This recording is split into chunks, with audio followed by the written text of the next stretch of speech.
वाढदिवसाच्या दिवशीच फक्त मी केक खाईन, प्रत्येकाच्या वाढदिवसाच्या दिवशी नाही. तिशीत आणि तिशीतल्या लोकांना तुम्ही 2 महिने का 6 महिने ट्रायल देऊन घ्या, सगळी जीवनशैली सुधारा, तो माणूस पूर्ण मागे येईल, त्याला गोळ्यांची गरजच पडत नाही. वाचायला शिका, वाचाल तो वाचा. क्रेविंग्सने तुमच्या आतड्यांची सगळी वाट लागून जाईल.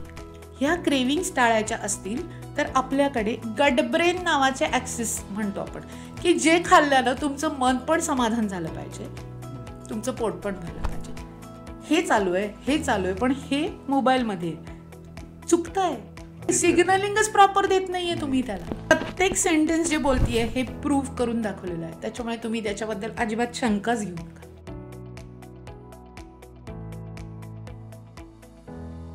नमस्कार, राम राम, जय Khandesh. Cutting pay meeting by Chetan Patil या पॉडकास्टवर तुम्हा सगळ्यांचं खूप खूप स्वागत आहे.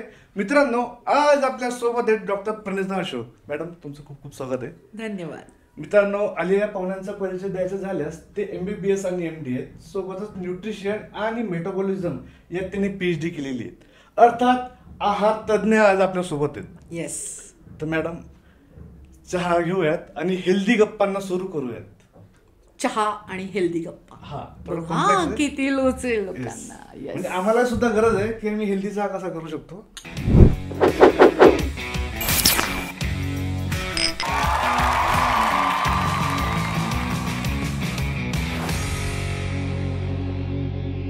तर एक बेसिक प्रश्नापासून मी सुरुवात करतो की जसं नैसर्गिक आणि भौगोलिक क्षेत्रात प्रत्येक लोकांचा आहार आणि विहार ठरलेला असतो. कुठं बर्फ असतो तर ती लोक ब्रेड, जॅम ही पदार्थ खातात आणि आपल्याकडे आता 3 ऋतू प्रामुख्याने दिसतात. तर मुळात आपलं खाद्य कोणतं होतं जे आता डायव्हर्ट झालंय बऱ्यापैकी? डायव्हर्सिटी ही प्रत्येकाची एक साईन आहे. ओके, म्हणजे आपलं पूर्वीचं खाद्य होतं की जिथे आपण जायचो, लोक शिकार करायचे, जिथे जायचे तिथे स्थायिक व्हायचं असेल तर तिथे जमिनीत जे काही उगवायचं ते आपण खायचं, कारण अवेलेबिलिटी होती ती तशी. म्हणजे आपल्याला पहिल्यापासूनच शेती, आणि जर नाही जमलं तर मग शिकार राहायचंय. शिकार पहिली आली, नंतर शेती आली. ज्या ज्या ठिकाणी जे जे उगवत गेलं ते आपण खात गेलो. म्हणजे आता 100 वर्षांनी भरड धान्याला प्रसिद्धी मिळतीच आहे ना, कारण ते आपल्याला चांगलं होतं. मग हे आपल्याला माहिती नव्हतं असं नाहीये. पण आता जे काही पेय माजलेले आहेत, जे काही आर्टिफिशियल फूड्स येत आहेत, की जे काही सप्लिमेंट्स येत आहेत, जे काही पावडर्स येत आहेत, ते चांगले नाही आहेत हे आता प्रूव्ह झालेलं आहे. आणि त्याच्यामुळे मग आता कुठे वळायचं तर भरड धान्यांकडे वळायचं. ही आपली संस्कृती होती, तिथे आपण परत जातोय. म्हणूनच आता ते भरड धान्य एक वर्ष म्हणून आपण ते साजरं करतोय ना आता, आणि त्याच्यामुळे त्याची प्रसिद्धी मिळायला सुरू झाली. सो आपलं खाद्य ते होतं बरोबर, जे आपण विसरलेलो होतो आणि आपल्याला परत ते सुरू करायचंय. पण आपण अजूनही करतो. म्हणजे गहू हा बाहेरून जरी आलेला असला आणि आत्ता जरी तो आहारात असला तरी आपलं खाद्य जे पूर्वीचं होतं हे भाकरी पण लोक खातातच. ओके, पण ते जास्त सॉफ्ट, जास्त फिनिशिंग वालं म्हणून गव्हाकडे पण लोक वळालेली होती. तो आणि मग त्याच्यामुळे नंतर परत असं व्हायला लागलं की गव्हाने बऱ्याच लोकांना ब्लोटिंग यायला लागलं, बऱ्याच लोकांना ग्लुटेन सेन्सिटिव्हिटी व्हायला लागली की तो पचत नाहीये, त्याने अपचन होत आहे, त्याने आपल्याला आहारात तो योग्य वाटत नाहीये, म्हणून ते बदलायचं. मग त्याला रिप्लेसमेंट काय? परत संस्कृतीकडे आलो, भरड धान्य. असं चाललंय. आपण परत बॅक टू पॅव्हेलियन जाणार आहोत, कारण त्याच्याशिवाय आपल्याला पर्याय नाहीये. आपल्याला बाहेरचं कुठलीही गोष्ट म्हटलं पण ते आपल्याला सूट तर व्हायला पाहिजे ना. जी गोष्ट सूट होत नाही ती तुम्ही घेतच नाही ना, मग असं होतंय. म्हणून म्हटलं संस्कृती जी होती ती भरड धान्यांची होती आणि ती 100 वर्षांनी परत आलेली. याच्यातच तुमचं उत्तर मिळालं असेल. नक्कीच. जसं आपण पाहिलं की इंग्रज आल्यानंतर काही गोष्टी आपल्याकडे प्रामुख्याने यायला सुरुवात झाली. ज्या पद्धतीने त्यांनी आपली शिक्षण पद्धती डॅमेज केली, तसं आहार पद्धती सुद्धा डॅमेज करायचा प्रयत्न त्यांनी केला.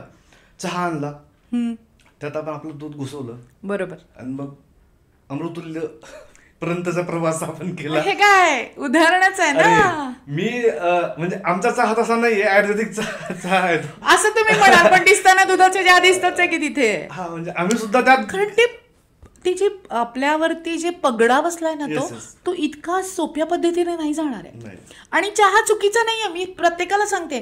चुकीचं जे नसेल आणि जे तुम्हाला सूट होत असेल तर घ्यायला काही प्रॉब्लेम नाहीये. माझं म्हणणं आहे की तो किती वेळा घ्यावा हे तुम्ही ठरवायचे. प्रमाण दिवसातून एखाद वेळेला चहा लागतो. थंडीच्या दिवसात तर आल्याचा चहा म्हणजे सगळ्यात बेस्ट सांगितला जातो. बरोबर आहे. ज्यांना दुधाचा हवा त्यांनी दुधाचा घ्या, ज्यांना बिन साखरेचा हवा त्यांनी बिन साखरेचा घ्या, ज्यांना गोड गट्टा हवाय तो पचला पाहिजे. तुम्हाला शुगर आहे आणि तुम्ही गोडगट्ट चहा पिताय, इथं थोडंसं काहीतरी वळालं पाहिजे. ही वळण पण आपल्याला घेता आलं पाहिजे.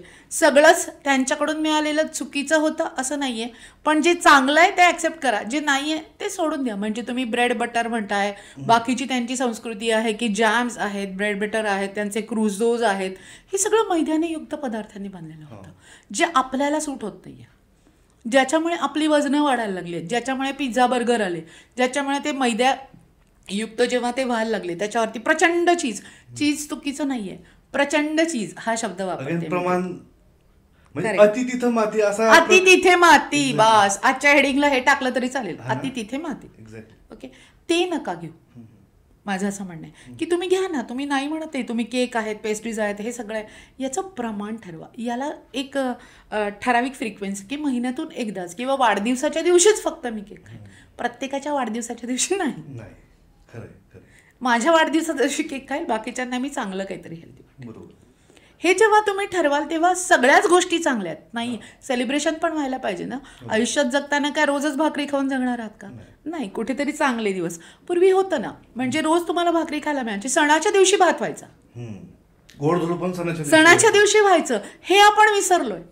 आपल्याला आता सगळे दिवाळीचे पदार्थ प्रत्येक दिवशी मिळतात, त्याच्यामुळे त्या दिवाळीच्या मजा नाही.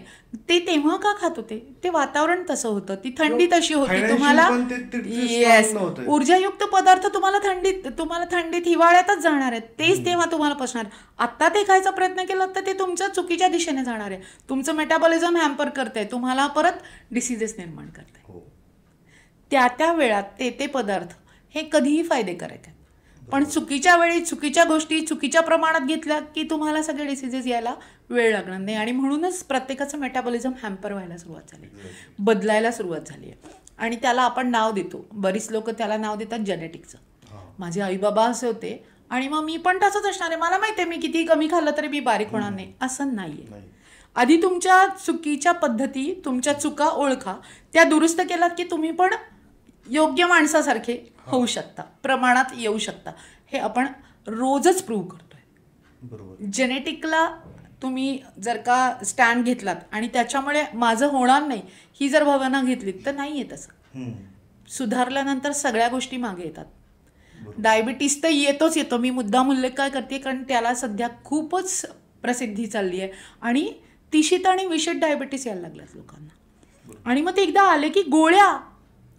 मी तर म्हणते विषित आणि तिशीतल्या लोकांना तुम्ही 2 महिने काय 6 महिने ट्रायल देऊन घ्या, सगळी जीवनशैली सुधारा, तो माणूस पूर्ण मागे येईल, त्याला गोळ्यांची गरजच पडणार नाही पडत. कारण सगळे ऍक्टिव्ह आहेत, त्याच्यातले सगळे हॉर्मोन्स ऍक्टिव्ह आहेत, सगळे ऍक्टिव्ह आहेत. चूक दाखवून द्या, तिला सुधारा, ती बरोबर मागे येते, आलेली आहे. प्रत्येक सेंटेन्स जे बोलतीये हे प्रूव्ह करून दाखवलेलं आहे, त्याच्यामुळे तुम्ही त्याच्याबद्दल अजिबात शंकाच घेऊ नका. आता आपण बघतो की चपाती किंवा पोळी याच्यावर पण डिबेट आहेच. ओके, तर ती इंग्रजांपासून आली, ते आल्यानंतर. आणि गव्हाचं पीठ करताना आपण जितकं ते फाईन करू ते मैद्याकडे जातं. त्याचा मैदा व्हायचा सुरुवात होतो आणि मग ते शुगर वाढवण्याचा असा अभ्यास आपण केलेला आहे. तर मी जेव्हा गावात राहायचा तेव्हा ते पीठ बनवताना जास्त रखरखीत बनवायचं, म्हणजे त्यात ते फायबर्स आले पाहिजे, कोंडायुक्त आलं पाहिजे. आणि आपण त्याला आता फॅशनेबल केले, जितकं शाईन करणारी चपाती असेल, चकचकीत असेल, म्हणजे राहणीमान तुम्ही खाद्यावर टाकताय का असं होतं. म्हणजे पदार्थही मला चकचकीत पाहिजे, सगळं चकचकीत पाहिजे. मग त्याच्याने काय होतं, तुम्ही हेल्दी खातायत का खुच्चा खातायत, फक्त काहीतरी पोटात जात आहे बाबा, कारण ते पदार्थ ते पोषण तत्व लॉस होत आहेत. आणि आता असंही म्हणतात की त्याच्यातून मग डायबिटीसचे प्रकार वाढतात. कोणी म्हणतात मी गोड खात नाही पण तू चपाती खातोय, म्हणजे at the end sugar level वाढतायत.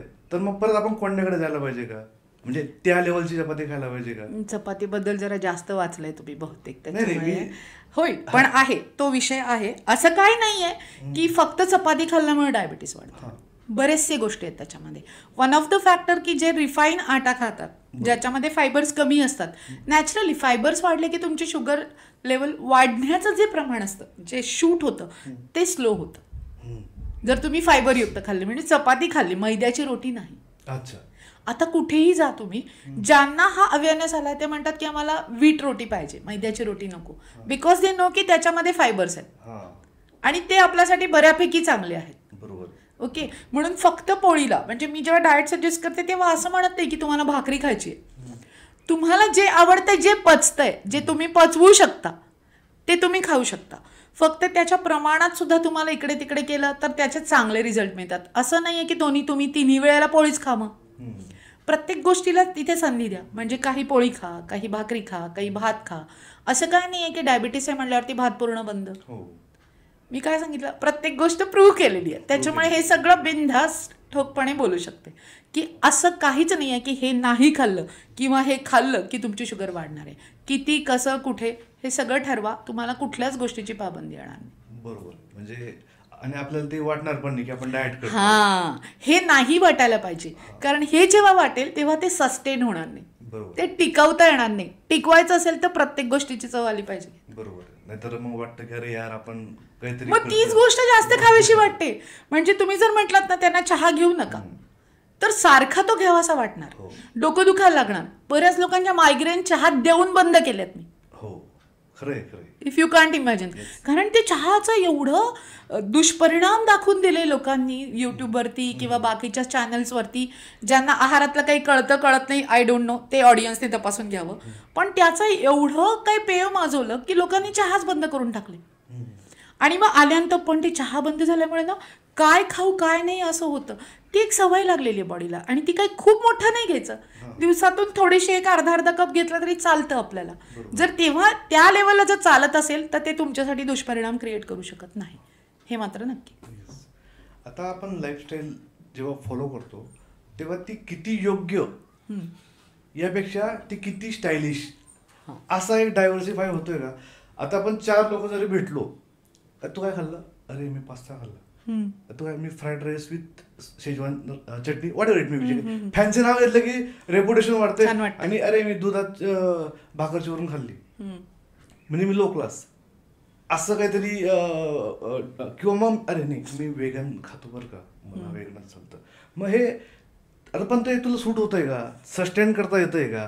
किंवा तू नाही खात ना वेगन, तू घरी सिम्पल खातो, तर मग हे आता खरंच आता वेगनवर परत मला बोलायला आवडेल की ही आहार पद्धत कशी अगेन परत. आता हे वेगन कशामुळे आलं माहिती आहे का? कारण आत्ता डेअरीज प्रोडक्टमध्ये किंवा हे जे काही उत्पादन सुरू झालं, मीठ प्रिझर्वेटिव्ह झाले किंवा आपण बॉयलर कोंबडीज खातो त्या कशा तयार होतात, त्यांना किती इंजेक्शन्स दिली जातात आणि त्याच्यामुळे ते आपल्या शरीरात जात आहे, हे सगळं काही माजवलं गेलं. त्याच्यामुळे लोक घाबरायला लागली. हे आपण खातोय आणि मग त्याचे दुष्परिणाम झाले तर काय करायचं, म्हणून वेगनकडे गेले लोक. मग दुधाशी रिलेटेड पण काही खायचं नाही आहे. पण त्या दुधाशी आणि न खाण्याच्या पद्धतीनं सगळ्यांना कॅल्शियम डेफिशियन्सीज परत व्हायला लागल्या. बरोबर आहे. कारण रोजच्या आहारात तुम्ही एक अंडं, एक ग्लास दूध घेतलं की तुमचा प्रश्नच सॉल्व्ह होतो ना त्याचा. आणि ग्रोईंग एजला तुम्हाला तेवढं मिळणं गरजेचंच होतं. त्याला बंद केल्यानंतर डेफिशियन्सी सुरू झाल्या. मग माझं व्हिटॅमिन डूच कमी झालं, मग मला B12 डेफिशियन्सी झाली. कुठून आली आहे? इकडूनच येते. आपणच घेतलंय, कोणाचं तरी काहीतरी ऐकतोय आणि त्याला लगेच फॉलो करायला जाते. त्यापेक्षा तुम्ही ओरिजिनल प्रोडक्ट तयार करा ना. तुम्ही ते ₹2 अंड्याची किंमत ₹3 का, ₹7 अंड्याची किंमत ₹8 ठेवा. अरे पण ते चांगल्या पद्धतीने तयार करा. त्याला अशा मोठी मागणी आहे म्हणून त्याची जर चुकीच्या पद्धतीने तुम्ही हे सरकार सुरू केलं तर ते तुमच्या घरचे लोक पण खाणार आहेत. एक्झॅक्टली खरंय. तुम्ही समाजाला काय देताय, कुठल्या प्रकारचं प्रॉडक्ट देताय आणि आपल्या फक्त काही छोट्या गोष्टींच्या प्रसिद्धीसाठी, छोटा नफा मिळवण्यासाठी तुम्ही लोकांच्या हेल्थशी खेळणं हे चुकीचं आहे. हे प्रत्येकाला मनापासूनच येऊ द्यात. म्हणजे येणारं दूध हे चांगल्या पद्धतीच्या सोर्सनी येत आहे ना, येणारे आपण जे काही खाद्यपदार्थ खातो हे चांगल्या सोर्सनी येतात ना, हे तपासण्याची कुवत असेल तर नक्की खाऊ शकतात. बरोबर. आणि तसं सगळ्यांनी करावं, कारण हे सगळ्यांच्या हेल्थचा सवाल येतो.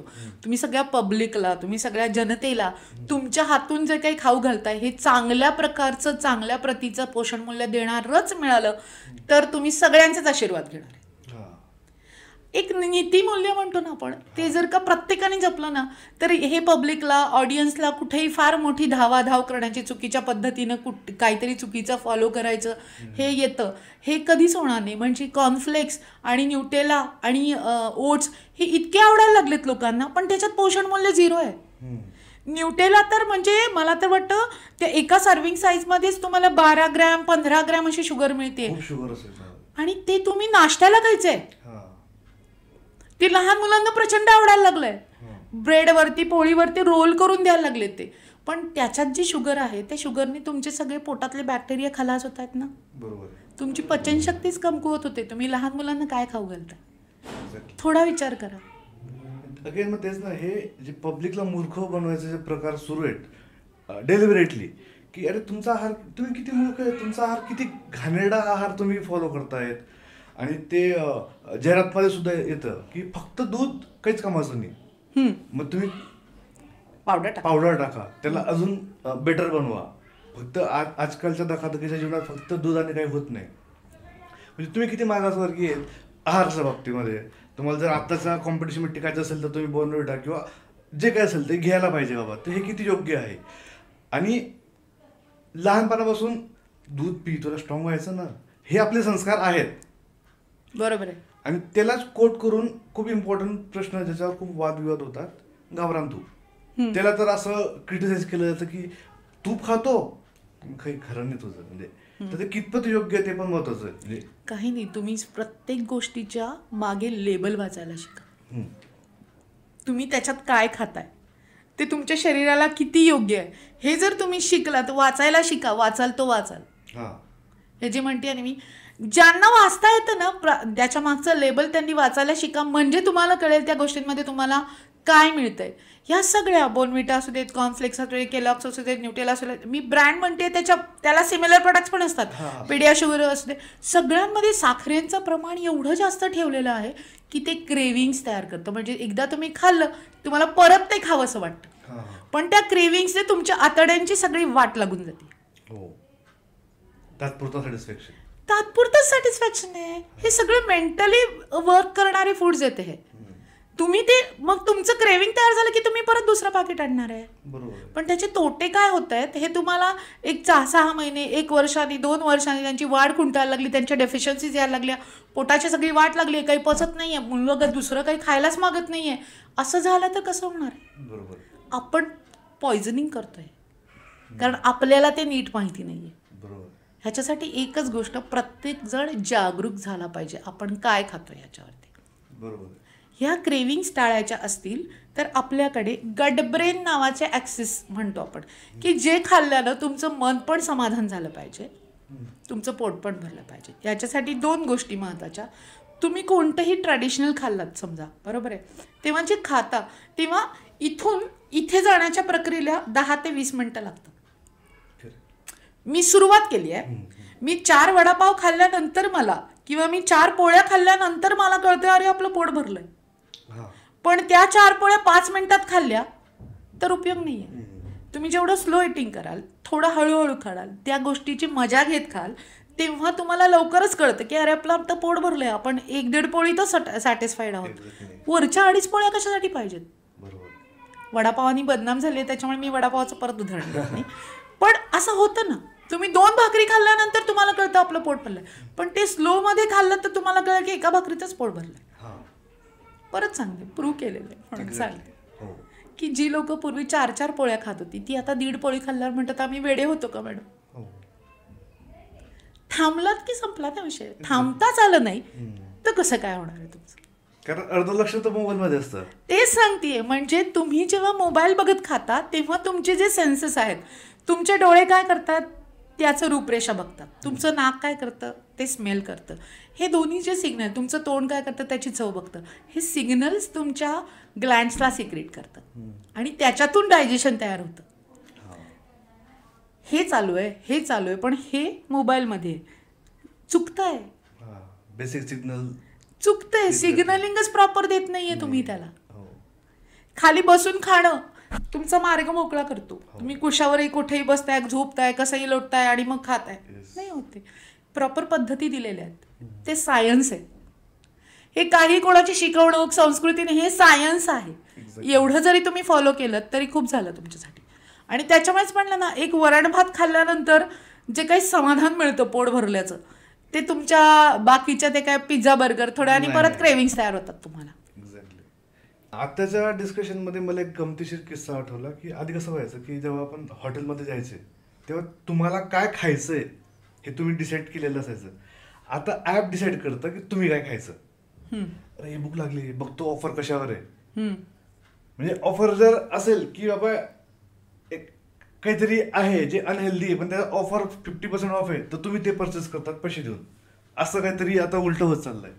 आणि जसं तुम्ही म्हटलंय की तुम्ही कशी बसून खातायत, जर बसून खाल्लं की ते पोटापर्यंत पोचतं. तर आता जे ऍप्स येत आहेत 10 मिनिटात फूड डिलिव्हरी, तर असं या ऍप येईल, म्हणजे भविष्यात सांगता येत नाही की ती फूड डिलिव्हरी करेल 10 मिनिटात, तुम्हाला भरून जाईल, हालायची गरज नाही, तुम्हाला खास भरेल, झालं टिश्यूने तोंड पुसायला आणि निघून जाईल, असंही येईल असं वाटतंय मला. तर आताची सगळी आळशीपणा पाहून लोकांचा की मी तितकं सुद्धा उठणार नाही बाबा. अगेन एक प्रश्न आहे, चपाती आणि पोळी याच्यातला फरक काय? चपाती आणि पोळी. हा, बरेच लोक चपाती म्हणजे आपण जी साधी गव्हाची करतो त्याला चपाती म्हणतो, आणि बरेच लोक पोळी म्हणजे पुरणाची पोळी असं म्हणतात. आमच्याकडे तर पोळी पोळीच असते, म्हणजे जी चपाती इथं वापरतो ती पोळी असते, आणि चपाती पुरणाची पोळी तर पुरणाची पोळी असते. पण लोक म्हणतात की ही चपाती आणि ही पोळी. अच्छा. अशा वेळेला ती पोळी म्हणजे पुरणाची पोळी पण गृहीत धरली जाते. ओके. असं चपाती म्हणजे फक्त चपाती, त्याच्यामध्ये काही स्टफिंग नाही असं म्हणतात ते. नाही तर लोक आपल्याला हे सांगतात की मागितलं काय दिलं काय किंवा अरे मी 3 पोळ्या खातो. 3, त्यांना वाटतं की 3 पूर्णाच्या पोळ्या खाऊन आल्या, असं पण मिसकन्सेप्शन. किंवा डॉक्टरांमध्ये पण होतं की तू काय खाल्ला, 3 पोळ्या खाल्ल्या. हल्ली पोळी चपाती पण नाही, फुलकी म्हणजे सुटसुटीत, त्याच्यात काय हे केलंय. आता जसं आता मला माझे दात दुखत आहेत तर मी डेंटिस्टकडे जाणार आहे, पण मला आहाराचा सल्ला घ्यायचा, काहीतरी डाएट वगैरे घ्यायचंय, तर मी आहार तज्ञ सोडून सगळ्या लोकांकडे फिरत बसतो. असं का होतं? अवेलेबिलिटी किंवा अवेअरनेस असेल. अवेअरनेसच नाहीये ना त्या गोष्टीचा की आपण कोणाकडून सल्ला घ्यावा, किंवा सिरियसनेस पण नसेल का? नाही, सिरियसनेस नाहीये, कोणाकडून सल्ला घ्यावा आणि त्याची अवेलेबिलिटी. आत्ता किती पेव आहे, जो उठेल तो सुरू आहे, त्याचं कोणी किती लोक क्वालिफिकेशन बघतात, त्यांनी त्याच्यात किती काम केलंय किती लोक बघतात, त्यांना काय रिझल्ट आहेत किती लोक बघतात, ते कशाबद्दल काय विचार करतात हे किती लोक बघतात. बरोबर. ऑडियन्सलाच कळायला पाहिजे की कोणाचा सल्ला घ्यावा आणि कोणाचा नाही घ्यावा किंवा कोणाचा मानू नये. हे जर का होत असेल तरच तो योग्य त्यांच्यापर्यंत पोहोचेल. बरोबर आहे की नाही? म्हणून तर मी तुम्हाला पण म्हणून तर म्हणते ना की प्रोटीन मागे माझं भरपूर झालेत प्रोटीनवरती. मी असं म्हणतेय की तेवढी झीज झाली तर प्रोटीन घ्या, पण हे लोकांना कळत नाही. मी प्रोटीन घेऊ नका असं म्हणते, असं त्यांना वाटतंय. माझं म्हणणं 2 तास जिममध्ये केलात ना तुम्ही, मग तुमची झीज झाली आहे तेव्हा तुम्ही प्रोटीन घेऊ शकता. पण 1 तासाच्या वॉकिंगला तुमची झीजच तेवढी नाही आहे तर तुम्ही कशाला प्रोटीन घेताय? पण ह्याच्यातला डिफरन्स कळायला लोकांना वेळच नाहीये. तुम्ही डिरेक्टली प्रोटीनला विरोध केला बाबा असा त्यातला अर्थ होतो. पण जी लोक प्रोटीन प्रमोट करतात त्यांनी कोणाला द्यावं, कधी द्यावं, कसं द्यावं, त्याचे फायदे तोटे काय हे का बोलत नाहीये? एक्झॅक्टली. पण मला सांगा, मला अगदी 60 वर्षाच्या आजी सुद्धा म्हटल्या, अगं माझं जरा प्रोटीन कमी पडते असं वाटतंय का तुला, तुम्हाला जेव्हा डाएट देतेस तेव्हा. आजी तुमच्या आईवडिलांनी किंवा मी 40 वर्षाचं असं कोणी विचारलं, तुमच्या आईवडिलांनी तुम्हाला जेवायला देताना कधी विचारलं का आज प्रोटीन खायचंय आपल्याला म्हणून, मी प्रोटीन केलंय, असं कधी होतं? तुम्हाला होतं कधी? मला पण नव्हतं असं कधी. हेच म्हणते की जागरूकता कशाची हवी आहे, गोष्टी कशावरती भर देण्यात याव्यात. कारण जगात असा एकही पदार्थ नाही आहे की ज्याच्यात फक्त प्रोटीन आहे, वे प्रोटीन सोडलं ते जे आपण तयार केलेलं आहे. मग का बरं निसर्गात एकही पदार्थ असा नाही आहे की ज्याच्यात फक्त प्रोटीन असावं? Soybean largest source of protein 40% आहे, पण त्याच्याबरोबर सोयाबीनचं तेल पण काढतो, म्हणजे त्याच्यात फॅट्स पण आहेत आणि कास पण आहेत. एक्झॅक्टली. म्हणजे योग्य प्रमाणात नाही खाल्लं, तुम्ही प्रोटीन जरी खात असाल तर त्याचा फॅट होऊन मला उत्तर द्या ना, फॅटच होऊन जातं. आहे का असा एक पदार्थ दाखवा निसर्गाने तयार केलेला? अजिबात नाही. मग का करतोय आपण, का चुकीच्या डिरेक्शनने जातोय? मी नाही म्हणत नाहीये, कोणी कधी कशाला त्याचे फायदे तोटे काय आहेत हे बघून करा ना. किडन्या खराब केल्यात कित्येक लोकांच्या. एक्झॅक्टली. जी लोक जिमला जातात ते पिअर प्रेशरच्या खाली ते प्रोटीन घेऊ नका असं अजिबात म्हणत नाही आहे, पण ज्याला गरज आहे त्यांनी घ्या. आणि ते किती प्रमाणात घ्यायचं आहे, तुमच्या हेल्थला किती बेनिफिट आहे हे बघूनच त्याला तुम्ही हात लावा. अदरवाईज नाही गरज. पूर्वीचे जे कुस्त्या करणारी लोकं होती, मल्लखांब करणारी लोकं होती, हे काही खात नव्हती का? कुठे प्रोटीन होते त्यांना? बरोबर आहे. तुम्हीच विचार करा, होते का त्यांच्याकडे प्रोटीन पावडरचे डबे होते का? डब्बे नव्हते. काय नाही, छोलेची उसळ खा, राजमा खा मस्तपैकी. तुम्हाला सांगते फुटाणे Yes. किती मस्तपैकी आहेत ते.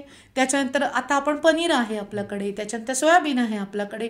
भरपूर प्रोटीनची गरज जी भागवू शकतो ती नैसर्गिक पद्धतीने भागवा.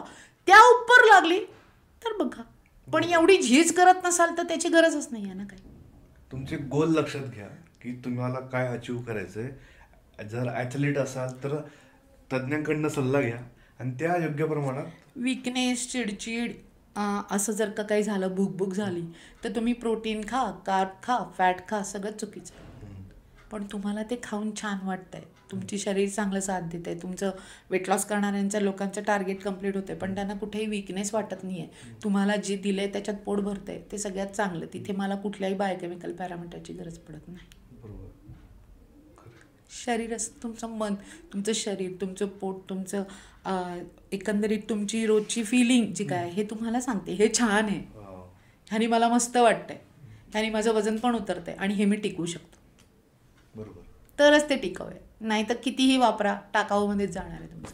एक्झॅक्टली. यूट्यूबवर ना एक जास्तीत जास्त सर्च करणारे कीवर्ड्समध्ये how to lose a weight हा एक ट्रेंडिंग टॉपिक आहे.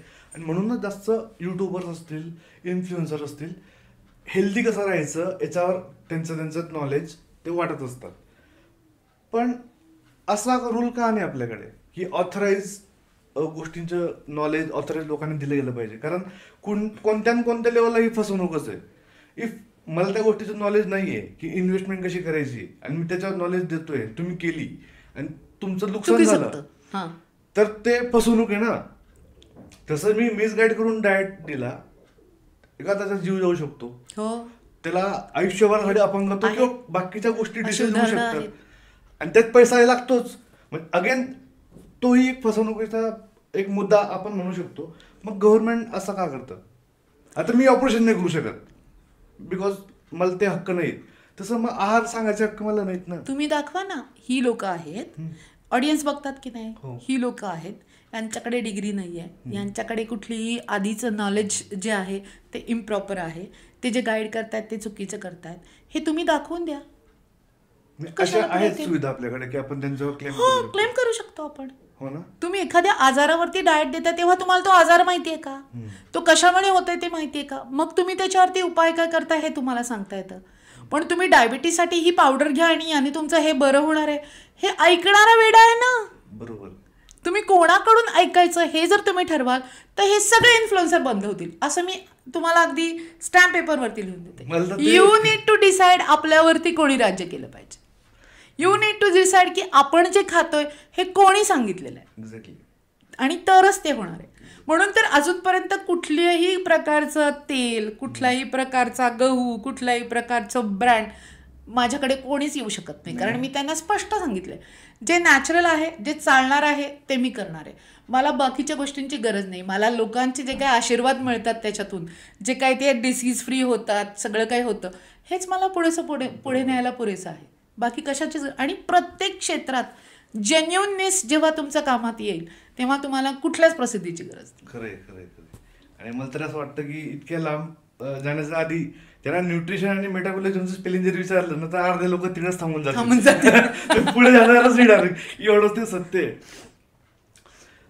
भारतीय स्त्रियांमध्ये आपण हिमोग्लोबिनचं प्रमाण खूप कमी दिसतं. म्हणजे इव्हन तो मी पाहिलंय, रक्तदान करताना ती डायरेक्टली रक्त घेत नाही, ते सॅम्पल घेतात, चेक करतात, त्यांना माहिती आहे की 80% हे फेल होणार आहे. मग हे असं का होतंय म्हणजे स्पेसिफिकली ते सांगितलं ना. आपल्या आहाराबद्दल जी काही उदासीनता आहे ती बायकांमध्ये काय होते, कारण कॉम्प्रोमाइज स्टेटस आहे, राहिलंय ना मग खा.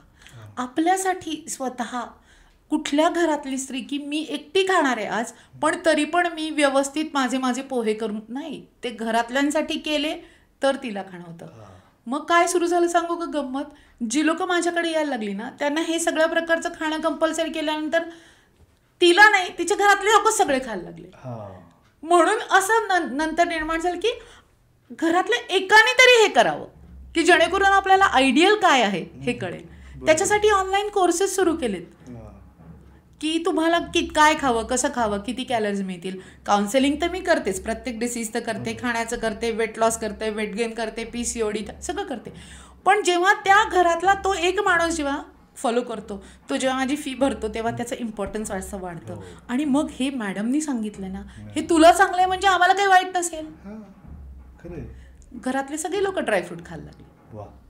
ते 4 बदामावरती सगळ्यांचे 4 अजून भिजवलं जायला लागले. घरात एकदा तरी पालेभाजी फळभाजी व्हायला लागली.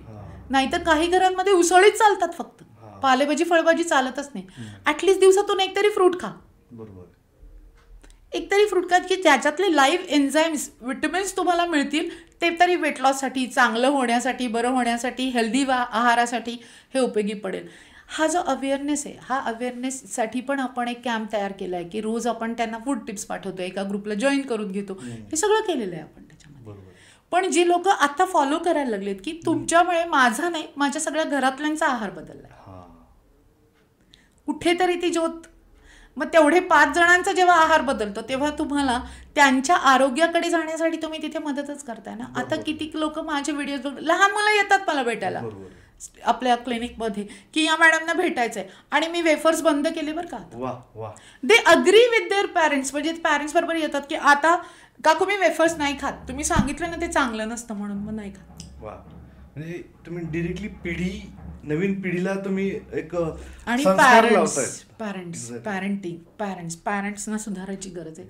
तर ती मुलं आपोआप फॉलो करतील. जेव्हा त्या टेबलवरती फ्रुट्स येतील पाकिटांच्या जागी, जेव्हा घरात सकाळी मुठभर का होईना पण प्रत्येक ते आई वडील खातील, तेव्हा मुलं पण खाणार आहेत. They follow us. तुमच्या ताटात जे आहे तेच त्यांच्या ताटात मिळालं तर ते खाणार आहेत. तुमच्या ताटातच जर का ते बिस्किट असेल, तुमच्या चहाबरोबर बिस्किट असेल, तुमच्या खाण्यामध्ये वेफर्सचे पुडे असतील, तुम्हाला नुसतं पाकिटं फोडून खायची सवय असेल, ते तसेच करणार आहेत. आणि तुम्ही त्यांना काय शिकवणार जर तुम्हीच ते फॉलो करत नाही. एक बिस्किटच्या ऐवजी 4 बदाम खाल्ले ना, त्याच्या कॅलरीज आणि त्याचे पोषण मला इतकी प्रचंड आहेत. फक्त ड्रायफ्रूट खाऊन सुद्धा तुमची स्किन, त्वचा दाणदाण होऊ शकते, एकदम चकाचक. तुमचे इंटरनल जेव्हा चेंजेस होतात तेव्हाच ते एक्सटर्नली दिसतात. नुसत्या क्रीम आणि मलमला नाही दिसत. हे प्रत्येक जण ऍक्सेप्ट करतं, हे मला माहिती आहे. आतून पण त्या गोष्टी व्हायलाच पाहिजे. आता तुम्ही जसं म्हटलं की जर घरात मोठ्यांनी जर डाएट फॉलो केला किंवा चांगला आहार फॉलो केला तर ऑटोमॅटिकली लहान मुलांमध्ये ते अपब्रिंगिंग मध्ये येतं. आता आपण बघतो की प्रत्येकाकडे फॅमिली डॉक्टर असतात, फॅमिली लॉयर सुद्धा असतात. मग फॅमिली डायटिशियन का नको? कारण त्यांचं सगळ्यांचं आहार विहार सेम असतं. त्यांना उद्भवणारे आजार असतील किंवा सवयी असतील सेम असतात. तर मग ते फॅमिली डायटिशियन दुरुस्त करू शकतो का? आत्ता गरज आहे. कारण आता जे फॅमिलीज राहतात हे न्यूक्लिअर फॅमिलीज आहेत. त्यांच्याबरोबर त्यांचे आई वडील राहतातच असं नाहीये. त्याच्यामुळे ती संस्कृती तिथपर्यंत जाईलच असं नाहीये. एकदम डायरेक्ट तुमचे जे IT जे काही लोक असतात ते डायरेक्ट त्यांचे कामवाल्या बायका असतात, ते सगळं सांभाळतात. त्याच्यामुळे ही संस्कृतीच नाही माहिती.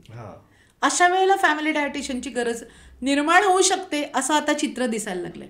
पण त्याच्यामध्ये पण मी तुम्हाला म्हटलं तसं की आम्हाला डॉक्टर्स लोकांना MBBS पर्यंत अगदी कमी प्रमाणात न्यूट्रिशन म्हणजे 2 शॉर्टनट पुरतं एवढं आम्ही शिकलेलो असतो फक्त. हे सगळ्यांनी मान्य केलंय. त्याचं इलॅबोरेट नॉलेज नसतंच. मग MD मेडिसिन झाल्यानंतर तुम्हाला औषधांविषयी सांगितलं जातं, पण आहाराविषयी नाही होत. बरोबर. पण न्यूट्रिशनिस्ट जे असतात, बरोबर आहे, त्यांना सगळं आहाराविषयी माहिती असतं पण आजारांविषयी कळत नाही काही. दोघांचा संगम जर झाला तर प्रणित अशोक तयार होतं. फुल पॅकेज. कारण त्याचं सांगते की असं बऱ्याच वेळेला होतं, जे आपल्याकडे परत आलेले पेशंट्स असतात की इकडून डाएट घेतलं, तिकडून डाएट घेतलं, इथून पिठं घेतली, तिथूनही घेतलं, पण पिठं संपली, पावडरी संपल्या की झालं परत सुरू. परत वजनं वाढली आहेत म्हणजे काहींचा डायबिटीस बळावला जातो, काहींनी 10 किलो कमी केलं असेल आणि ते पावडरी बंद झाल्या, ते बंद झालं की 50 किलो वाढून आलेले आहेत, 25 किलो वाढून आलेले आहेत, 15 किलो वाढवून आलेले असतात. कारण त्यांना तो जो काही थांबवलेला असतो तो कधी ना कधीतरी जागृत होणार ना. तुम्ही किती दिवस भाकरी पोळी थांबवणार आहे, किती दिवस भात आमटी थांबवणार आहे, तो वरती आला की ते डबलने तयार होतं. म्हणून नॉलेज जेव्हा मिळेल, जेव्हा तुम्ही प्रॅक्टिस करता, तेव्हा दोन्ही बाजूचं नॉलेज असेल ना, तर तुम्ही खूप छान प्रकारे समाजाला त्याच्यातून बाहेर काढू शकता. ही गरज आहे. कारण MD मेडिसिनवाला म्हणणार की मला त्याच्यातलं काही कळत नाही, पण मी या गोळ्या देतो, तुम्ही आहार तज्ज्ञांचा सल्ला घ्या. आहार तज्ज्ञ असं म्हणणार की आम्हाला हे माहिती आहे, तिकडचं तुम्ही ते डॉक्टरांना दाखवून घ्या. पण आपल्याकडे कसं करतो आपण की मला माहिती आहे ही त्यांची प्री डायबेटिक्स स्टेज आहे, त्याच्यात काही लगेच आपल्याला औषध सुरू करण्याची गरज नाही, काही सिम्पटम नाही, काही बाकीचे प्रॉब्लेम्स नाही आहेत, तर you can directly reverse back.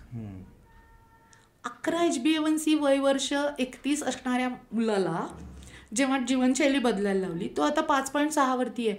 11 HbA1c असणाऱ्या लोकांना कमीत कमी 3 ते 4 गोळ्या सुरू केल्या जातात. आणि मे बी तो इन्शुलिनकडे पण जाऊ शकतो. पण तो जेव्हा त्याच्या आई जेव्हा डोळ्यात अश्रू घेऊन येते बघायला आणि तो जेव्हा 5.6 वरती येतो, तेव्हा त्याला प्रणिताशोक म्हणजे देव वाटायला लागतात. जीवनदान आहे ऑलमोस्ट. नाहीतर काय कराल तुम्ही? फक्त जीवनशैलीने पण तुम्ही हे सगळं मागून आणू शकता. ह्याच्यावरती चळवळ उभी राहिली पाहिजे.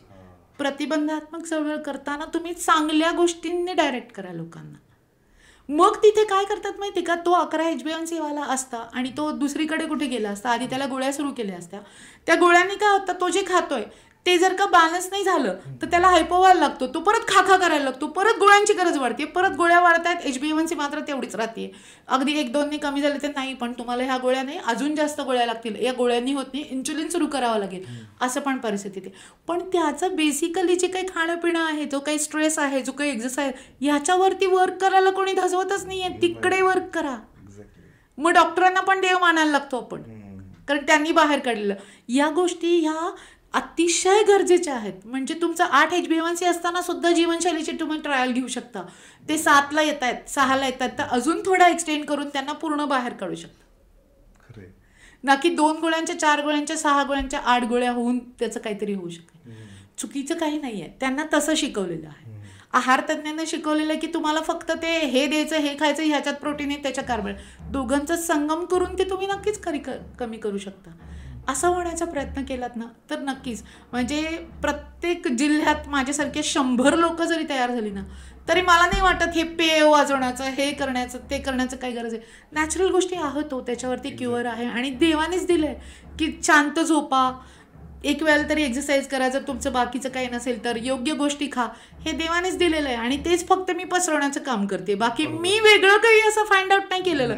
माझा वेगळा काही प्रोडक्ट नाही आहे, माझा वेगळं काही पदार्थ नाही आहे की हा खाल्ला की तुम्ही अगदी अमर राहाल. तुमच्यातलंच वाढलेलं तुम्ही कसं खायचं हे जर तुम्हाला कळलं, तुमच्याच रोजच्या जीवनशैलीमध्ये तुम्ही किती वेळ एक्सरसाइज करू शकता, कुठला वेळ देऊ शकता. अगदी की तुम्ही फोनवरती आहात ना, तर फोनवरती माझं म्हणणं बसून बोलताय, उठून बोला ना, होऊ दे ना तुमची पावलं कम्प्लीट. बरोबर, तेवढा टाइम असतो. मोबाईल टॉकिंग तेवढं आहे आपलं. तुम्हाला झोपेचा प्रॉब्लेम आहे ना, नका ना, ते 11 वाजता लाईट बंद करा ना. आयुष्यात तुम्हाला चांगलं जगण्यापेक्षा अजून कशाला महत्व आहे? त्या 2 तास 1 तास अलीकडे झोपणार, जर तुमच्या शुगरचा एकदम खटाखट कमी होणार असेल, तुमचा स्ट्रेस कमी होणार असेल, सोप्या पद्धती येतो. आपण त्या फॉलो करून बघितल्या ना की आपल्याला कळतं, अरे आपण हे का नव्हतो करत. बऱ्याच वेळेस आपण बघतो की सगळ्यांना सगळं माहिती असतं. आता सिगरेट पिऊ नये, कॅन्सर होतो, माहिती रे, पण ट्रेस, किंवा मग फास्ट फूड खाऊन माहिती रे, पण ट्रेस. आणि त्यात अजून प्रत्येक महिन्यात आपले सण, तिथं जे रिदम ब्रेक होणारे आहेत ना, लग्न येतंय, काय होतंय, मला Bhandara, what ever it may बी, काही ना काही येतं, याचा बर्थडे, त्याचा बर्थडे, काहीतरी येतं. ज्याने सुरू केलेलं असतं ते लोक सोडतात, तुटतात तिकडे. आणि यात जसं तुम्ही म्हटलं की म्हणजे तुमच्यासारख्या 100 लोक जरी आले तरी कमी पडतील. इकडे आपण म्हणतो की आमच्याकडे मेडिकल इन्फ्रास्ट्रक्चर खूप स्ट्रॉंग आहे, पण ते कुठं डिसीज झाल्यावर स्ट्रॉंग आहे. ते नको व्हायला पाहिजे, त्यासाठी रखरखी ते पूर्ण, म्हणजे नसल्या खूप बोटावर मोजणारे लोक तिकडे काम करतात की तुम्ही आजारी नको पडायला पाहिजे. हा, पडल्यानंतर इकडे मल्टी स्पेशलिस्ट हॉस्पिटल टाळू शकतो ना. एक्झॅक्टली. म्हणजे असं नाहीये की तुम्ही त्याच्याकडे खेच नाही, ते करू शकतो, ते होतंय, ते जमतंय, ते जमू शकतं. हे जर असेल तर तुम्ही का पुढे जाताय? मग औषधांकडे न जाता बॅक येऊ शकता जर का तुम्ही, तर का नाही घ्यायचं? आणि हे आता लोकांना समजायला लागेल. म्हणून म्हणलं ना, एक प्रणिता अशोक नाही तुम्हाला त्याच्यात कामी पडणार आहे. तिथे तुम्हाला अशी टीमच्या टीम गव्हर्नमेंटकडून सुद्धा तयार होणं खूप गरजेचं आहे. प्रत्येक मेडिसिनच्या माणसाबरोबर एक आहार तज्ज्ञ जर बसवला तर मला नाही वाटत, किंवा त्यांनाच एक असा अजून एक कोर्स करून द्या तयार, की जेणेकरून त्यांना आहारातलं पण कळतंय आणि त्यांना डिसीज मधलं पण कळतंय. अजून चांगली व्हर्जन्स तयार होतील आहार तज्ज्ञांची. हे बरोबर म्हटलं तुम्ही, कारण मला जर मेडिसिन मधलं माहिती आहे आणि आहारामधलं माहिती नाही, आणि तुम्ही त्यांना जाऊन भेटा, तर तो भेटणं म्हणजे करूयात 8 दिवस 15 दिवस, मग तो विसर पडतो. आणि हे चेंज जी आहे कम्प्लीट, म्हणजे पूर्ण पॅकेज होण्यामधला जो प्रवास आहे तो ब्रेक होतो. मग तो एक तर पूर्ण गोड्याच खाईल किंवा मग आहारवरच फोकस करेल. म्हणजे मागच्या आठवड्यात एक पेशंट आले होते, त्यांना मी आहार सांगितलं, मी असंच करतेय, तुम्ही मला वेगळं काय देताय, तुम्हाला वेगळं काहीतरी द्या म्हणजे मी तुम्हाला सांगते की मला काहीतरी फरक पडेल. आणि मला फरक नाही पडणार आहे. तिला आणाभाका केल्या, नवसनी केली, म्हटलं नाही झालं ना ताई तर मी तुला सगळं बदलून देते, तू काळजी करू नको, फक्त तू 2-3 गोष्टी ज्या मध्ये सांगितल्यात ते खायचा प्रयत्न कर. ती काल 2 किलो वजन 1 आठवड्यात कमी करून आली होती आणि ती अक्षरशः पायाच पडायची बाकी होती. तुम्हाला कळत नाहीये कोण कुठे कधी, हे जर प्रॉपर ठिकाणी बसवलं नाही तर सगळा गोंधळ तयार होतोय. तो गोंधळ टाळायचा असेल तर सोप्या साध्या इन्स्ट्रक्शन, म्हणून म्हणलं फार मोठं काही देत नाहीये मी, तुमचंच तुमच्यामध्ये बसवून देते की जेणे तुम्हाला तुमच्याच आहारासाठी, सस्टेनेबिलिटीसाठी, टिकण्यासाठी उपयोगी आहे. बरोबर. मुलींमध्ये ना सध्या PCOD हा प्रकार खूप जास्त मोठ्याने सुरू आहे, तर तिथं आहार कसा आपण बॅलन्स करू शकतो असं तुम्हाला वाटतं?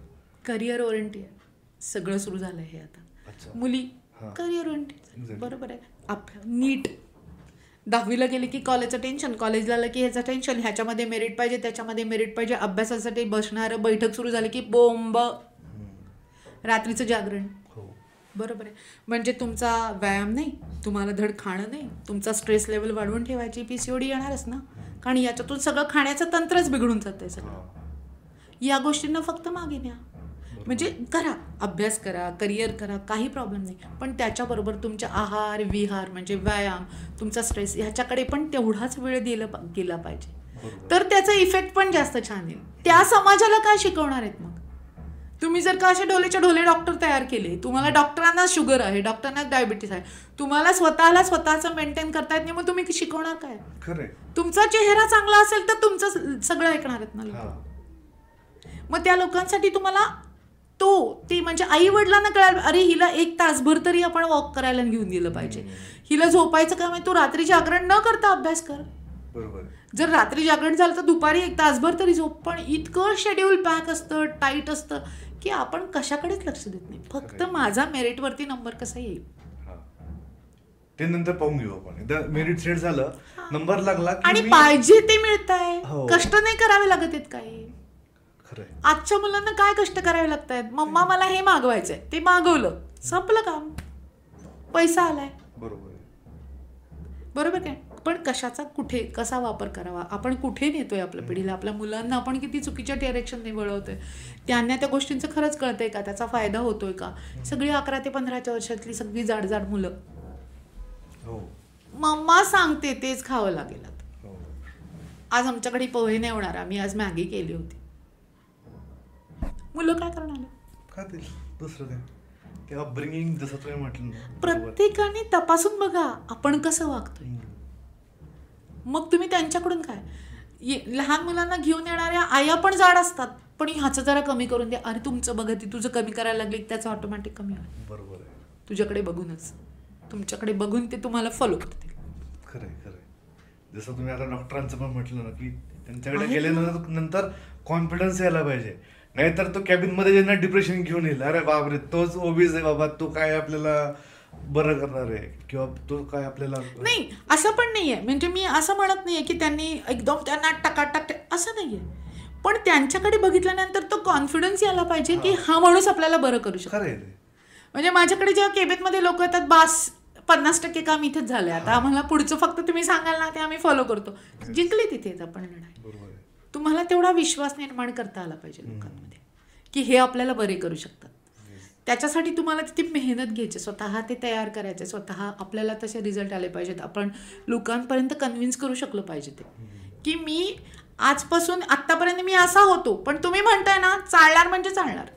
बाबा रे एक आठवड्यात कर, नाही जमलं तर देते बदलून सगळं. विनवण्या कराव्या लागतात लोक. पेशन्स पण नाहीत लोकांना. लगेच विचारतात की किती दिवस लागतील. पण होतं करणाऱ्यांना नक्की मिळतं. आणि आता करायला लागलीत बिकॉज ते फीडबॅक बघतात ना. अरे हे जर 25 किलो करू शकतात तर आपण काय करू शकत नाही. ते पण आपल्या क्षेत्रात ही तर मुलगीच एवढी छोटीशी करू शकते, तर माझी मुलगी पण करू शकते. हा मुलगा एवढा लहान असून सुद्धा तो जर का 10 किलो वजन कमी करू शकतो तर नक्कीच हे फरक पडू शकतो ह्या सगळ्या गोष्टींमध्ये. लहान लहान मुलं सुद्धा फीडबॅक देतात. त्यांचे पण फीडबॅक्स आहेत आपल्याकडे. नॉन कम्युनिकेबल डिसीज आहे, पण तो अशा प्रकारे कम्युनिकेबल झाला की आपली मेंटल प्रिपरेशन तयार होतं की नाही आपण हे करू शकतो. इथेच तुम्ही 80% तुमची मजल मारलेली असते, 20% फक्त फॉलो करायची गरज असते. तर हेच थोडंसं मुलींना घेऊन पण प्रश्न असतात की पिरियडच्या नावाखाली, म्हणजे पिरियडच्या नावाखाली नाही म्हणता ना, सॉरी, पण पिरियडमध्ये जी क्रेव्हिंग होते त्या क्रेव्हिंगच्या नावाखाली ते अनहेल्दी खातात. अरे मला नको पाहिजे पण मला क्रेव्हिंग होते ना, आणि अनहेल्दी खाल्ल्यानंतर जास्त दुष्परिणाम ओढवतात. तर हे कसं बॅलन्स केलं गेलं पाहिजे? कारण की त्यांना थांबवणं म्हणजे काय नाही, रिप्लेसमेंट शोधा ना. पण ते नाही, त्यांना पाणीपुरी पाहिजे. हो ना, पण रोज पाणीपुरी खाणं चुकीचं आहे. पण एखाद दिवशी वाटली तर खाऊ देत की, कुठे नाही म्हणते मी. पण एवढी नको की पाणीपुरी म्हणजे एकावर थांबत नाहीत. मग 4-5 पाणीपुरी खाल्ल्याशिवाय क्रेव्हिंगच कमी होत नाही. मग घ्या वाढून 4 दिवसाच्या खाण्याने काही खूप मोठा फरक पडतो असं नाही. जर का एरवी ते छानपैकी फॉलो करत असेल, एखाद दिवशी वाटलं, हॉर्मोनली कधी कधी होऊ शकतं, तर वाटलं तर त्यांच्या आवडीचा पदार्थ खाऊ शकतात. फक्त त्याच्याबरोबर चांगल्या गोष्टीची पण जोड द्या. 2 खजूर पण खातो. एक लक्षात ठेव, कधी पण तुम्हाला क्रेव्हिंग झालं कुठलं असं, 1-2 खजूर तुम्ही 10 मिनिटं जर का चावून खाल्लेत ना, ते क्रेव्हिंग निम्म्यावरती आलेलं असतं. बरोबर, खरंय. हेल्दी गोष्टींनी करा सुरुवात, काय फरक पडत नाही तुम्हाला. हे काही गोष्टींना इतक्या शुगर कोट केलेल्या असतात ना, म्हणजे एखाद्या माणसाला सिगरेट प्यावंसं वाटली तर ती तलब, आणि मुलीला पाणीपुरी खावंसं वाटली ती क्रेव्हिंग. म्हणजे असं पण केलेलं असतं की अरे मला याची तलब होते. तलब थोडा डाऊन साईड वर्ड वाटतो यांना की अरे तलब म्हणजे गुटखा, तंबाखू, सिगरेट हे खाणारे यांना तलब असते. पण काहीतरी चमचमीत खावंसं वाटतं, ही क्रेव्हिंग मध्ये टाकतात ती लोक.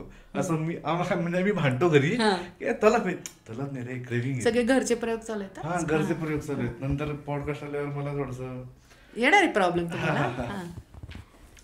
आता तेल, आपण तेल खातो ते रिफाईंड असतं, त्याच्यामध्ये प्रिझर्वेटिव्ह असतात आणि ते डॅमेज करतात. अर्थातच तेल कमी खावा हा मुद्दा तर आहेत, पण आपण जे लाकडी घाण्याचं तेल खाल्लं त्यातल्या त्यात तर त्याचे काय फायदे होऊ शकतात आपल्याला? हे बघ, रिफाईन तेल आणि घाण्याचं तेल किंवा फिल्टर ऑइल याच्यामध्ये मेन डिफरन्स काय आहे? रिफाईन तेलमध्ये सगळ्यात हाय डिग्रीला तापवर घेतलेलं असतं, सगळी पोषण मूल्य मारून टाकतात, पण त्याच्या जाहिराती होतात. त्याच्या जाहिराती करणाऱ्या लोकांना पण मला नम्र विनंती आहे की तुमच्या जाहिरातींमुळे लोक रिफाईन तेल खायला लागली की ज्याच्यामध्ये पोषण मूल्यच नाही आहेत. घाण्याच्या तेलामध्ये ॲडिक्वेट टेम्परेचरला तापून असतं, त्याचा वास पण छान येतो, आणि ज्या तेलाला वास आहे, ज्या तेलाला कलर आहे ते तेल खा, कारण त्याच्यातून पोषण मूल्य मिळतात, त्याच्यातून ओमेगा 3 फॅटी ॲसिड्स मिळतात, चांगल्या प्रकारचे शॉर्ट चेन फॅटी ॲसिड्स मिळतात. आपल्या शरीरासाठी ते खूप चांगलं आहे. चुकीच्या डायरेक्शनने जे लोक जातात ना, त्याच्यामध्ये मेन प्रॉब्लेम सुरू होत आहे. मग ते बाकीचं काहीच बघत की हे रिफाईन ऑइलची जाहिरात ह्या माणूस करतोय म्हणून मी तेच खाल्लं पाहिजे कारण ते हेल्दी आहे, असं नाहीये. चुकीच्या डायरेक्शनने जाऊ नका. मी परत म्हणते ना, प्रत्येकाची तुम्ही ती कुवत तर ठरवून घ्या की ह्यांच्यामध्ये खरंच हे आहे का, जे हे सांगणारी लोक जी आहेत ती बरोबर सांगतायत का. आहोत कुठेही टाकलं तरी तुम्हाला त्यातले डिफरन्सेस मिळतात. गुगल करतातच की, करू देत की, आज पण करू देत लोकांना, मग कळेल कुठलं तेल चांगलं आहे. बरोबर. तरी रोजच्या आहारात आपण इतके व्हरायटी ऑफ तेल असेल, सोयाबीन असेल, शेंगदाण्याचं असेल, तीळचं असेल, तरी कोणतं तेल कुठलंही घ्या, तुमच्या शहरात तुमच्या आजूबाजूला तुम्हाला जे पहिल्यापासून सवय आहे हे तेल तुम्ही खाऊ शकता. एखाद्याला त्या मस्टर्ड ऑइलची टेस्टच आवडत नाही, पण तेच मस्टर्ड ऑइल त्यांच्या भागामध्ये किती जातं, पंजाबकडे वगैरे मस्टर्ड ऑइल किती होतं, कारण तेवढी शेती आहे त्यांच्याकडे, त्यांना त्या तेलाची सवय आहे. तुम्हाला शेंगदाणे तेलाची सवय, तुम्ही शेंगदाणे तेल खाऊ शकता, तिळाचे तेल वापरू शकता, सगळं घाण्याचे तेल फिल्टर ऑइल वापरा, फक्त रिफाईन वापरू नका. कोणतंही वापरा, मिक्स करून वापरा, एक वापरा, चांगलं वाटेल ते वापरा. काही गोष्टी तेलाचे वास आवडतात ते नका वापरू, पण त्याला पर्याय भरपूर आहेत ना. साधं सिंपल आहे हो. रिफाईन खाऊ नका, घाण्याचं खा किंवा फिल्टर ऑइल खा. आणि हल्ली त्या तेलाच्या पुड्यांवरती पण फिल्टर ऑइल असं लिहिलेलं असतं, ते बघून घ्या, लिहिलेलं असतं ते. हा, आता एक खरंच एक महत्वाचा प्रश्न. आता आम्ही शूटिंगसाठी बाहेर फिरतो. आधी कसं व्हायचं, आपण बाहेर जाताना न्याहारी कॅरी करायचो, घरून डब्बा वगैरे कॅरी करायचो. आता ती प्रथा ऑलमोस्ट बंदच पडली, की आई डबा करून द्यायची, बाबा रे रस्त्यावर जाताना खा. आता म्हणतो की मी बाहेर खाऊन घेऊ. तर बाहेर जेव्हा आपण खातो तेव्हा लिमिटेशन येतात. ढाब्यावर थांबले किंवा टायमिंग मिसमॅच होतात. तर अशा वेळेस आपण तर काही बाहेर जाणं अवॉइड नाही करू शकत. तर त्यातल्या त्यात काय आपल्याला बेटर खाता येईल, कोणते पदार्थ असतील की जे खाऊन तुम्ही ऍटलिस्ट मेंटेन करू शकता? मी असं म्हणेल या वेळेला तुमचा चॉईस जो असू शकतो तो जो आपण नाही का आपण मराठीयांना मिळतं, एखाद्या ठिकाणी थाळी मिळते चांगली, एखाद्या ठिकाणी हा चपाती भाजी मिळते, पोळी भाजी मिळते, मिसळ पण चांगली आहे. फक्त पाव कमी घ्या. मिसळ तुमचे स्प्राउट आहे ना, प्रोटीन तुम्हाला विसरता येते मिसळीला. तुम्ही खाऊ शकता ना, तर त्यातली तरी नका घेऊ एवढी. जिथे वाढतात तेवढी तरीची तुम्हाला गरज नाहीये. त्याच्यावरती सॅलेड मागवा तुम्ही बरोबर. तिथे तुम्ही लोकांनी जेव्हा तुम्ही शूटिंगसाठी बाहेर पडता घ्या ना तुम्ही तिथे बघा, जर का त्यांचं बिल समजा तुमचं काय 4,000-5,000 होत असेल अनहेल्दी खाऊन, त्यापेक्षा 1,000 रुपयाचे ऍपल गाडीत ठेवा ना, द्या ना प्रत्येकाला एक ऍपल मध्ये. बरोबर करू शकता. ड्रायफ्रुट्सचे छोटे छोटे साठी तयार करा. प्रवासात तुम्ही तोंडात टाकले तरी तुमचं ते काम होऊन जाऊ शकतं. भूक क्षमते म्हणजे चांगलं खाण्याची बुद्धी येते तिथे आपल्याला. आणि त्यातल्या त्यात याच्याबद्दल काय मत आहे की आपण साऊथ इंडियन खातो, त्यात तड म्हणजे तेल वगैरे हा पदार्थ ऑलमोस्ट नसल्यासारखं असतो आणि त्यातल्या त्यात पोषक तत्व बेटर असतात बाकीच्यांपेक्षा. जसं इडली असेल, खाऊ शकता. अगदी अगदी प्रेफर, नो प्रॉब्लेम. तो चॉईस आपण इझिली करू शकतो. साऊथ इंडियनचा चॉईस पण आहे तुम्हाला. पण बऱ्याच लोकांना जेवण म्हणून साऊथ इंडियन चालत नाही ना, नाश्ता म्हणून साऊथ इंडियन चालत. अशा वेळेला तुम्हाला सांगू, पुलाव हा पूर्ण नाही, कारण तुम्ही भात घेताय बरोबर आहे, कार्ब्स पण आले त्याच्यामध्ये, भाज्या घालताय त्याच्यामध्ये, म्हणजे तुम्ही विटामिन्स घेतली, मिनरल्स घेतली, फायबर्स घेतले त्याच्यामध्ये. थोडी डाळ, मुगाची डाळ वगैरे अशी त्याच्यात असेल समजा, किंवा फ्राय करून त्याच्यात टाकून दिली तुम्ही, किंवा डाळ भिजवून टाकतात बरेच लोक, हे असं केलं की तुम्हाला प्रोटीन आलं त्याच्यामध्ये. हॅशटॅग प्रोटीन आलं की मग लोकांना कसं बरं वाटतं ना, म्हणून हा म्हणजे काय झालं, कार्ब्स आले भातामध्ये, प्रोटीन आलं डाळीमध्ये, फायबर्स आणि मिनरल्स विटामिन्स आले तुमच्या भाज्यांमध्ये, झालं की नाही पूर्ण अन्न. वड्याला पूर्ण अन्न केलं की नाही मी, तसं तुमच्या पुलावला पण केलं. घ्या ना मस्त डब्बा असा मस्त पातेलं भरून पुलाव करून घ्या, किंवा तो कॅरी केला तरी तुम्हाला चालतो. पुलावचे ते तयार करून घ्या, त्याला छोटे छोटे आपण ते लंच बॅग म्हणतो की नाही, तुमच्या पिझ्झा बर्गर पेक्षा तर नक्कीच चांगला लंच बॉक्स आहे ना तो. आता पुलाववरती काय म्हणतील लोक माहित नाही बाबा. चला, लोक काय करतात माहिती का, जितका आमचा अनुभव आहे ते बघतात फक्त रील, आणि रील मधलं जे एक वाक्य असतं ना ते त्याला ॲड अ स्टेटमेंट म्हणून घेतात की प्रोटीन खाऊ नका, स्टेटमेंट. बट का खाऊ नका आणि कोणी खाऊ नका, हे जे आहे ते फुल पॉडकास्ट पाहण्याची त्यांची इच्छा नसते किंवा टाइम नसतो. मग ते वाक्य घेऊन कंटिन्यू करतात पुढचं वाक्य, किंवा त्यांचे थॉट्स मांडायचा प्रयत्न करतात. बऱ्याच लोकांनी इतक्या छान छान कमेंट्स केल्या होत्या, छान छान कमेंट्स केल्या होत्या, ते बघून पण म्हटलं ठीक आहे, होईल, सगळ्यांचे गैरसमज दूर होतील. आणि शेवटी आपण याच मुद्द्यावरती येतो की जे खाल्ल्याने आपल्याला छान वाटतंय, मस्त वाटतंय, वजन कमी होत आहे, फ्रेश वाटतंय, आजार कमी होत आहेत, आजार येणार नाही तसं वाटतंय, ते सगळ्यात बेस्ट खाणं आहे. आणि हे मात्र मी आयुष्यभर करत राहणार. बरोबर. मला कोणी काही म्हटलं तरी मी चांगल्या गोष्टींचा पुरस्कार करणार आहे, त्याच्यामुळे मला ढीक भरून आशीर्वाद मिळतात. माझ्या हाताला यशपेक्षा माझ्या बोलण्याला यश आहे असं लोक म्हणायला लागलेले आहेत, की बोलण्यावरती वजन कमी करणारी ही एकच व्यक्ती की जी बोलण्याने वजन कमी करू शकते. ज्या दिवशी लोकांचा फॉलोअप असतो त्या दिवशी आज फॉलोअप आहे बरं का मॅडमचा, तो कझन काटा हलतो म्हणे, इकडे हलतो, कमीकडे दाखवतो. आहे, देवाने काहीतरी सुपर पॉवर दिली असू शकते, आपण नाही म्हणू शकत नाही. जगाला आत्ता ज्याच्यात अडकलोय याच्यातून कुणीतरी बाहेर काढायला पाहिजे ना, हळूहळू प्रयत्न करू. माझे तर सगळे प्रश्न संपलेत माझे सगळे प्रश्न, आणि जे डाऊट्स माझ्या मनात होते बेसिकली आहाराला घेऊन, ते सगळ्या रिलेटेड असतं. म्हणजे इव्हन तो घरात जे वयोवृद्ध असतील, म्हणजे लहान बाळ असेल, किंवा मग आई वडील असतील, सगळ्यांसाठी एक गोष्ट त्यांनी कॉमन सांगितली की तुम्ही जे काही खातायत ते तपासून बघा, आणि योग्य खा, आणि योग्य प्रमाणात खा, आणि योग्य वेळी खा. पाकिटं कमी फोडा. पाकिटं कमी फोडा म्हणजे कसली असते सगळ्यात भारी. हा, कमी पाकिटं फोडा. घरात आणायचं, शिजवायचं आणि खायचं. काही पण करा मग तुम्ही. किती सुंदर रेसिपी करतात माहितीये का बायका युट्यूबवरती. कशाची बिस्किटं बनवतात, नाचणीची बिस्किटं बनवतात. त्याच्यानंतर हल्ली खजूरचा केक तयार करायला लागले ते. गहू हो, गव्हाचं पीठ वापरून खजूर घालून ड्रायफ्रुट्स घालून हे असं काहीतरी करावं जे घरी करू शकाल. मुलांना खायला पण छान मिळेल, त्याचे पोषण मूल्य पण तुम्हाला मिळतील ना. की ते मंजिनीजमध्ये गेले एवढे केकचा हे घेऊन आले, त्याच्यातलं पोषण मूल्य माहिती नाही, काय वापरतात माहिती नाही, तो बर्गर आणि तो पिझ्झा नाही. आपलं खाद्य नाहीये ते. आपल्याला त्यांनी मजा येणार नाही. आपण उलट आपल्याकडे खड्ड्यात पडू.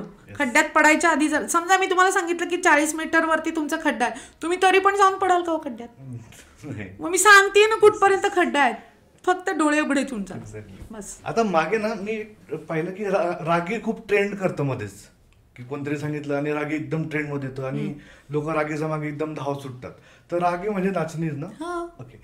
तर त्यात प्रोटीन खूप आहेत, जसं आता परत प्रोटीनचा कॅल्शियम. ओके सॉरी, कॅल्शियम खूप आहेत. आणि मग आपण ते डायरेक्टली बाकीच्या पिठांमध्ये मिक्स करून खाऊ शकतो का? खाऊ शकतो की काय, कारण बाकीच्या लोकांना पोट खराब होण्याची सुविधा होऊ शकते. हो, काय खाऊ, नुसतं पण खा. नाचणीचे पापड मुलांना आवडतात, नाचणीची भाकरी मोठ्यांना आवडते, नाचणीचं तर बरंच बिस्किट तयार झालेत. पण त्या प्रकारात जाण्यापेक्षा फ्रेश जेवढं खाताल किंवा वाळवण करून ठेवलेले ज्याच्यामध्ये प्रिझर्वेटिव्ह नाहीयेत असं जेवढं खातात. नाचणीचा डोसा तयार करतात लोक हल्ली, तो पण चांगला आहे. तुम्ही त्याला आंबवून ते त्याचा डोसा तयार करतात, चांगला आहे, हेल्दी आहे, काय प्रॉब्लेम नाही, खाऊ शकता नाचणी. आणि ड्रमस्टिक बद्दल पण बरेच लोक आता बोलायला लागले. शेवगा असं कोणी बनवायचं ना आमच्या घरी, तर लोक असं अरे शेवगा केलेत का मम्मीने खात. तर त्याचं सोप्या पद्धतीने रूपांतर लोकांनी पावडर पण केलंय. तर त्याच्यावर पण खाऊ. आठवड्यातून एकदा शेवग्याची भाजी खाली तरी पुरुष आहे ना तुम्हाला. कशाला पावडरही लागतात, कशाला ते पावडर कुठून केल्याशिवाय ते आपल्याला काहीतरी देईल असं वाटतच नाही. शेवग्याचं सगळ्यात मस्त शेवग्याचा रस्सा छान होतो, डाळ टाकून छान होतो. शेवगा नुसतं ज्याला पाहिजे ना, रस्सा नाही आवडतं मला, डाळ नाही, नुसतं शेवगा वाफवून घ्या, त्याला थोडंसं हिंग मिरची फोडणी द्या, थोडं तिखट घाला आणि साईड डिश म्हणून घ्या बरोबर. म्हणजे तुम्ही आता भाजी पोळी खाताय, आमटी भात खाताय, त्याला साईड डिश म्हणून शेवगा घेऊ शकता. काय तेव्हा रोजच्या खाण्यामध्ये असेल तर काय नाही. एकाच गोष्टीला कुथून येऊन नाही उपयोग. सगळ्या गोष्टींचा चांगल्या प्रमाणात सगळ्या गोष्टींचा जेव्हा समावेश आहे तेव्हा ते पूर्ण अन्न जाणार आहे, तेव्हा तुमचे पोषण मूल्य कम्प्लीट होणार आहे आणि तुम्हाला हेल्दीकडे वाटचाल करता येणार. खरंय. तर तुमचे काही प्रश्न असतील किंवा तुम्हाला एखादा काही सांगायचं असेल लोकांना तुमच्या वतीने, काही प्रश्न असतील, कारण तुमच्याकडे बरेचसे लोक येतात, स्पेसिफिक वयोगटातील लोक पण येत असतील किंवा स्पेसिफिक गोष्टींना घेऊन सुद्धा येत असतील की याचं प्रमाण आता वाढत चाललंय, तर ते अवॉइड करण्यासाठी किंवा ते बंद करण्यासाठी त्यासाठी तुम्हाला काय सांगायला आवडेल? की सगळ्यात महत्वाचं म्हणजे एक्सरसाइज प्रत्येकाने केलाच पाहिजे. तुम्हाला जर का, मी तुम्हाला माझं नेहमीचं उदाहरण येते की तुम्हाला खूप छान ताट दिलंय वाढून, बरोबर आहे, पण त्यात कशात मीठच नाहीये. किती लागतं मीठ? एक्सरसाइज रोज तसंच करणं गरजेचं आहे. तुम्हाला थोडा तरी करा, हाला थोडं तरी त्याच्यासाठी, तर तुम्हाला खूप काही बेनिफिट्स देणार आहे. तुमची झोप शांत असू द्या, तुम्हाला स्ट्रेस मॅनेजमेंट करता आलं पाहिजे. तुम्ही ठराविक वेळा ठरवून घ्या तुमच्या कामाच्या. पण समजा रात्रीचं काम आहे, ऑनलाईन काम आहे, दिवसा तरी झोप काढा नाही.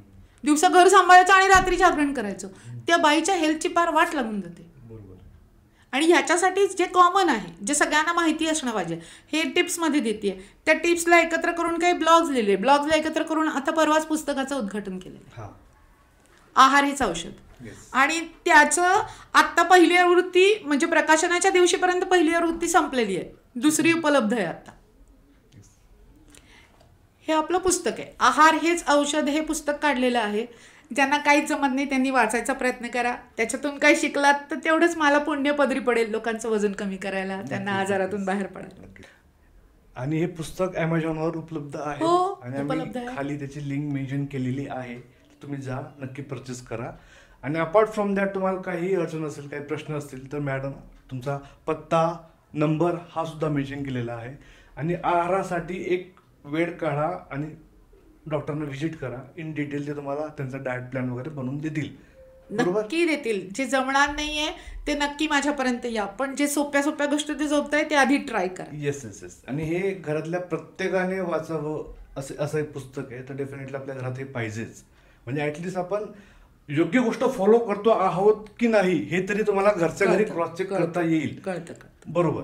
आणि हे तुमचा अपब्रिंगिंग मध्ये यायला पाहिजे की तुम्ही पुस्तक वाचल्यानंतर ऑब्व्हियसली आपण काय खातोय ते डायग्नोस करतो करता येईल. करतात लोक फॉलो Exactly. करतात, काहीच प्रॉब्लेम. तर मॅडम तुम्ही आलात आणि एक म्हणजे वर्षाची सुरुवात एक हेल्दी सुरुवात झाली असं मला असं वाटेल. तर तुम्हाला कसं वाटलं इथे? एकदम भारी वाटलं. हा ना. कारण प्रश्न इतके चुनचुनके काढलेले होते, म्हणजे बिफोर पॉडकास्ट डे काय प्रश्न काढलेले होते. ते काय झालं, 3-4 वेळेला येणार म्हणून तुम्ही आता मॅडम आल्यावर विचारायचंय, आता मॅडम आल्या, अशी लिस्ट वाढत गेली. 2 पानी प्रश्न होते त्यांचे आणि छान होते. मला आवडले ते ऑथेंटिक. त्याच्यातून छोटेसे मेसेज प्रत्येकाने स्वतःला तपासून ही आपण करतोय हे नाही करायला पाहिजे एवढं अनालिसिस केलं तरी आपला हा आजचा दिलेला जो वेळ आहे आपण तो बरोबर. काहीतरी झाल्यानंतर डायटिशियनला भेटलं पाहिजे. हा जे मिसकन्सेप्शन आहे आपल्याकडे ते कुठेतरी रॉंग आहे. फक्त मला हेल्दी राहायचं आहे आणि तो माझा मूलभूत हक्क आहे. कारण आपण जे काही कमवतोय मरमर करून पॅकेजेस वाढवतोय 2-2 लाखाचे आणि खाताना आपल्याला तुमच्याकडे 10 लाख रुपये आहेत पण तुम्हाला चालताच येत नाही तो गड. मग काय उपयोग आहे? तुम्हाला ट्रेकिंगच करता येत नाही, तुम्हाला एका जागी 4 तासाचा प्रवास करता येत नाही, तर काय उपयोग आहे त्याचा? तुम्ही जे काय करताय हे तुम्हाला उपभोग पण घेता आला पाहिजे ना त्याचा. तुम्हाला मजा पण करता आली पाहिजे त्याच्यात. त्याच्यामुळे मजेसाठी चीट मील पण असतं आपल्याकडे, ते पण प्रश्न नाहीये. मी म्हणे ना, काही खाऊ नका असं नाहीये, काय किती कुठे खावं हे ठरवा, म्हणजे ते तुम्हाला कधीच त्रासदायक होणार नाही. एक्झॅक्टली. आणि मॅडम तेच सांगतात की जे आपल्या पूर्वजांनी आधीच सांगून ठेवलंय की शरीर हीच संपत्ती, खाताना 32 वेळा चावून खा, आरामात खा, निवांत खा. तर हे आपल्या पूर्वजांनी आपल्याला आधीच सांगितलंय. त्या स्लो हिटिंगचं सायंटिफिक रिझन पण दिलं तो गट ब्रेन ऍक्सेस. एक्झॅक्टली.